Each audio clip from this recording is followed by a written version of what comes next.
So, Carolina, where did you first meet Enrico? Well, it's funny really because we first met when we were just 4 or 5, but we don't actually remember.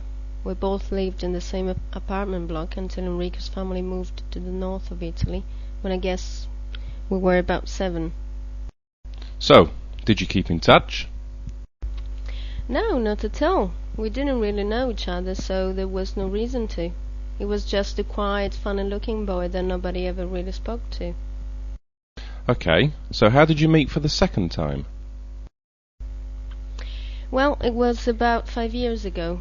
I went to University Milan to study European languages, and although I worked very hard during the day, at night I liked to go out and enjoy myself.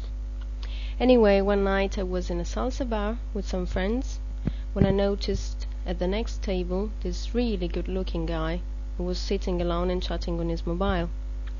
I didn't realize I was staring at him, but after what seemed like hours, he looked at me and gave me a real friendly smile. I felt really embarrassed. I don't know why. So I just looked away and I spoke to my friends. What happened then? Nothing. I felt a bit silly, so I tried to ignore him, but I just couldn't stop looking over at his table. Every time I did, he smiled. That gorgeous smile. For some reason, it seemed really familiar, but I didn't remember seeing him on any of my language courses, and I certainly didn't know anyone who lived in Milan.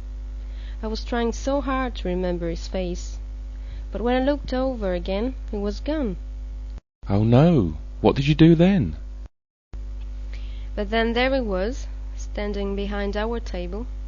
I just sat there and looked at him like I was some kind of idiot. I didn't know what to say. Who spoke first? He did. What did he say? He said, "Hello, stranger. I haven't seen you since we moved away. You look wonderful. What are you doing here?"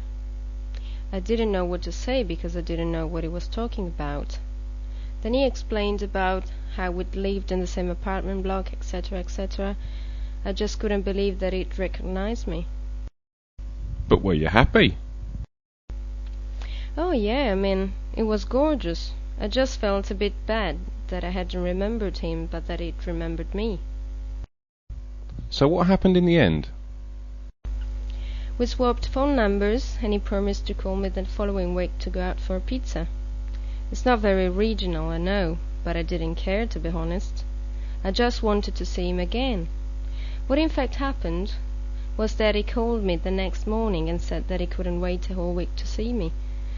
So we met that afternoon and had a beautiful walk in the local park and talked about everything and nothing.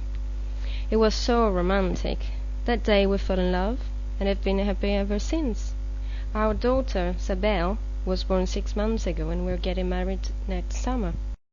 Sabelle? Who chose that name? We both did.